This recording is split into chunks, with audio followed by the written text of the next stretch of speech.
Salut tout le monde, c'est Max LFCB. Le débrief de Real Madrid contre Benfica, c'est maintenant. Ok les mecs, on se retrouve pour débriefer Real Madrid contre Benfica. Victoire 2-1 du Real Madrid. Et là, ça va commencer à être compliqué de pas voir, de ne pas voir, de faire semblant de ne pas voir qui est le problème finalement du Real Madrid. Parce que c'est bizarre les gars, mais ça a bien joué. Le Real Madrid a bien joué ce soir. Ils étaient. Bon, voilà, ça a bien joué. Voilà. Ils peuvent toujours faire mieux, c'est pas un souci. Mais le Real Madrid a quand même bien joué ce soir, il faut le dire. Et voilà, ça faisait longtemps que moi, supporter barcelonais, on peut le dire, voilà. Je m'étais pas assis aussi devant un match du Real et ça joue bien, tu vois. En Liga, c'est assez dégueulasse. Copa del Rey, j'en parle même pas. Super Copa, on a vu. Mais là, ça a bien joué. Et il n'y a pas une personne dans le groupe. Donc ça a bien joué. Donc en fait, moi, voilà, on va parler franchement. Moi, je faisais pas vraiment partie de ceux qui disaient, bon voilà, Mbappé, c'est lui qui tue le collectif du Real, nanani nanana. Mais ça semble être une vérité qui vient s'écraser sur nous. Moi, j'étais plutôt d'avis de dire que actuellement, voilà, il y avait deux hommes au Real, Courtois et Mbappé, et le reste n'était pas au niveau, tout simplement. Et je pense que c'était la vérité. Mais je pense qu'on est dans un truc où, en fait, c'est un cercle vicieux, où Mbappé, en fait, est ultra fort. Ça, c'est pas un souci sur ça, tu vois. Et donc, quand il joue avec un collectif, le collectif n'arrive pas à se mettre à son niveau, mais lui ne permet pas que le collectif se mette à son niveau non plus, puisqu'il veut toute la lumière sur lui. Donc, en fait, on est dans un truc où il est trop fort, c'est vrai. Et pendant que lui, il était trop fort, les autres joueurs étaient nuls. Il faut le dire, tu vois, c'est la vérité. Donc, il a porté à des moments le Real Madrid. Mais derrière, quand lui, il est fort, c'est pas un fort qui élève l'équipe, qui élève le collectif. C'est quelqu'un qui tire la couette de son côté. Alors certes, sa force suffit à faire gagner à lui tout seul des fois, mais quand il est dans une mauvaise forme ou quand il ne va pas chercher à pousser le meilleur du potentiel de ses partenaires. Donc ça fait des trucs où le Real perd, où le Real est mauvais, mais s'en sort grâce à l'arbitre. Et aujourd'hui, le 2-1 est totalement mérité. Le Real a franchement bien joué. On va rentrer dans la composition rapidement, mais en tout cas, il n'y avait pas un mec. Moi, j'étais surpris. Je me suis dit, mais pourquoi il joue pas, tu vois? Et je sais toujours pas pourquoi il joue pas. Mais voilà, le Real s'en est sorti. Courtois au goal, ligne de 4 en défense. Carreras, Rudiger, Asensio, Trent. Camavinga, Tchouaméni, Güler, Valverde. Et Vinicius et Garcia en attaque, en pointe. Donc, il faut préciser plusieurs choses. De une, il n'y a pas Mbappé. Donc ça compte pour beaucoup. Comme je viens de le dire, voilà, c'est un gars qui voilà, veut la lumière sur lui. Et donc c'est pour ça que derrière, quand il n'est pas là, les joueurs, globalement, doivent se sentir plus concernés. Et on peut dire que ça, ils arrivent plus à s'exprimer quand il n'est pas là que quand Monsieur le dictateur est là. Derrière, ici, tu as eu des bons matchs de tout le monde sauf la charnière centrale. Hein. Voilà, Asensio toujours aussi affreux, c'est sa faute s'il y a eu but. Rudiger nul aussi, mais Asensio vraiment très nul. Vraiment très nul, il y a un moment il prend jaune pour rien du tout. Donc on est toujours sur une charnière où en fait on ne sait pas qui jouer, qui doit jouer. Rudiger, c'est plus du tout au niveau. Asensio, ça n'a jamais été au niveau. C'est un joueur horrible, affreux. Wissem, du coup, dans ce collectif-là, parce que Wissem est bon, attention, mais dans ce collectif-là, il n'arrive pas à ouvrir les yeux. Donc ça veut dire que Wissem aussi n'est pas aussi assez haut niveau. Militao, c'est le mec qui doit jouer pour moi en défense. Enfin, pour tout le monde, c'est normal. C'est le défenseur le plus fort du Real Madrid, blessé. Alaba, bon voilà, on n'en parle plus. C'est des mecs qui sont remplaçants et qui savent, et qui sont très bien à leur place, tu vois. Et derrière, ça s'en est plutôt bien sorti sur les côtés. Tu vois, ça s'en est plutôt bien sorti sur les côtés. Carreras, Trent, ça va. Tu vois, c'était pas horrible. Mais la charnière est affreuse et sauvée une fois de plus par gardien de ton cœur comme Chelsea, comme Thibaut Courtois. Donc ça veut dire que ça tient un moment, mais plus on va progresser, le Real Madrid va être exposé. Derrière, je dis beaucoup, je mets l'accent sur Mbappé. Oui, il n'y avait pas Mbappé, mais il n'y avait pas Bellingham non plus. Et donc, quand il n'y a pas Bellingham, Güler retrouve des sensations et fait un bon match. Donc, aussi, c'est des trucs où Franchement, j'ai pas envie de dire c'est deux parasites, mais c'est deux parasites, les gars. Quand Bellingham est là, il parasite le jeu de Güler. Güler n'arrive plus à jouer et les gens hurlent sur Güler alors que Güler a mis bien le Real Madrid.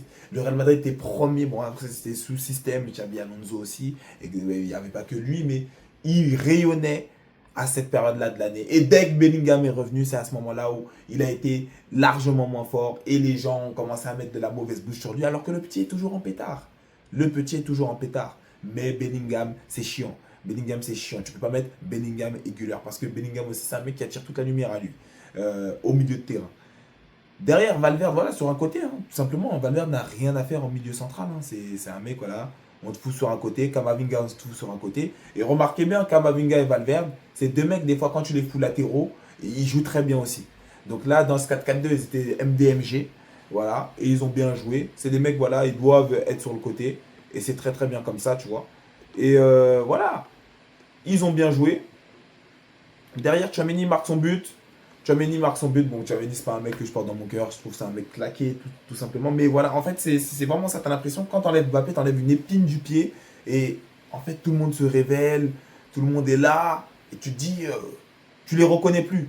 Sauf que maintenant, Mbappé et Bellingham, c'est deux mecs qui sont blessés. Ok, Wishen aussi a été blessé. Militao revient en mi-mars. C'est bientôt en vrai, c'est bientôt. Ça pourrait être pas mal. Bellingham revient en fin mars, c'est tard.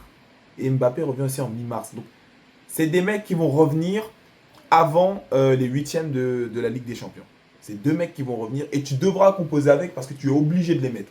Arbeloa, on sait que c'est un homme de paille qu'on a mis là parce qu'il fallait le mettre là comme ça, tu connais.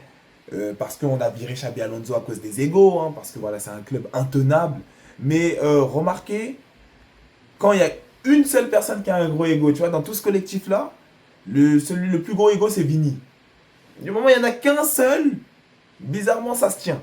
Donc, c'est la vérité quand on dit qu'il y a un choix à faire entre Mbappé, Vini, Bellingham. Tu choisis qui va être ton joueur star avec Bellingham. Parce qu'en fait, tu choisis entre Mbappé et Vini en attaque. Même si Vini est d'accord pour jouer avec Mbappé, Mbappé, c'est pas possible. Et tu dois choisir entre Bellingham et Güler pour ton milieu de terrain. Ça veut dire que c'est des choses, c'est particulier. C'est que des mecs bons. Mais c'est des mecs qui ne veulent pas collaborer, qui ne peuvent peut-être pas collaborer ensemble. Parce que l'équipe devient déséquilibrée, puisque c'est des profils trop particuliers qui ne s'emboîtent pas bien. Et derrière, ils ne veulent pas aussi collaborer. Ils ne veulent pas aussi collaborer. Donc ça veut dire que c'est assez particulier. C'est assez, encore une fois, particulier. Et tu dois composer avec. Arbeloa, il a ses directives.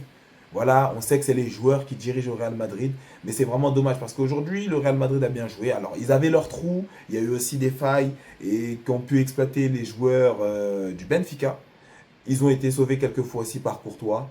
Comme d'hab, hein, ça change pas. Mais derrière, le Benfica fait pas un si bon match que ça. Hein. Le Benfica, on les attendait parce qu'on s'est dit, voilà, ils leur avaient mis 4-2. Voilà, Real Benfica. Ici, il y avait l'occasion de ne pas voir un énième Real Madrid City, je pense. Voilà, le Benfica a donné ce qu'ils avaient à donner. C'était un peu léger. C'était pas suffisant. C'était pas suffisant, il n'y a pas de souci. Voilà, rentrez chez vous. Derrière, je crois pas que le Real. Bon, c'est compliqué, hein, je suis en même temps le PSG Monaco, en même temps le Real Madrid Benfica. Derrière, je pense pas que le Real ait fait un scandale d'arbitrage. Donc, vous voyez, le Real, en fait, c'est ça qui me dégoûte avec eux, c'est qu'ils sont capables totalement de, des fois, proposer du foot et sans recourir à des magouilles et à de la corruption arbitrale.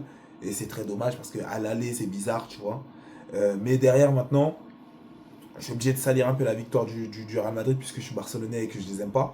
C'est que voilà, à l'aller, on le sait, et ça a été prouvé maintenant que c'était Carreras, Kama et Chouameni ne pouvaient pas recevoir de carton jaune pour qu'ils puissent jouer au retour. Donc ça a été prouvé, je crois, il y avait une commission d'enquête. Donc ici, tu es en train de te dire, les trois méritaient un jaune et méritaient de ne pas faire cette rencontre au retour. Donc ici, tu enlèves Carreras, Kamavinga, Chouameni, tu vois, c'est un autre match. En plus, Chouameni marque. Tu vois, donc totalement, le Benfica est totalement libre d'aller creuser à tout prix cette option, hein, puisqu'il n'y a plus que ça qui peut entre guillemets, les qualifier, même si c'est mort, hein, c'est quand même la pieuvre Real Madrid qui a des tentacules partout. Mais on est totalement en train de se demander, on a en droit de se demander plutôt, voilà, si ces mecs-là sont pas là, derrière, comment ça se passe, tu vois. Comment ça se passe. Tu sais, si c'est du Fran Garcia à gauche, comment ça se passe, tu vois. C'est assez drôle déjà, tu parles avec le sourire. Mais voilà, en tout cas, le Real Madrid s'en sort aujourd'hui. Bien joué, bonne performance de la part des merengues. Et voilà, on attend de voir plus. On attend de voir plus avec voilà, les Vini, tout ça, tout ça. Les Mbappé, tout ça, vont pas revenir tout de suite. Encore une fois, ils reviennent en mi-mars. Donc le Real aura un petit temps, voilà, où on observera voilà, en Liga comment ça se passe, tu vois. Si c'est vraiment ces poisons-là qui polluent le collectif, ou si, voilà, même avec eux, ils peuvent être performants. Mais je pense qu'on a déjà un début d'éléments de réponse ici. Le Real vraiment a franchement bien joué et mérite sa victoire. Et voilà, franchement bien joué. Voilà, des fois, je ne vais pas insulter pour rien ou étendre la vidéo pour rien aussi. Le Real mérite. Et voilà, victoire 2-1 du Real Madrid au Bernabeu. Vini qui danse. Vini, très beau but d'ailleurs. Enfin, belle action qui finit sur un but. Franchement, félicitations. Et voilà aussi, beau but de Tchouaméni. En tout cas, les gars, c'est tout pour ce débrief. C'est kiffé comme d'habitude. N'hésitez pas, tu likes, tu partages, tu commentes, tu t'abonnes. Tu donnes la force sur TikTok. Lien en description comme d'habitude. Prenez soin de vous et des vôtres. Et à plus pour la prochaine vidéo.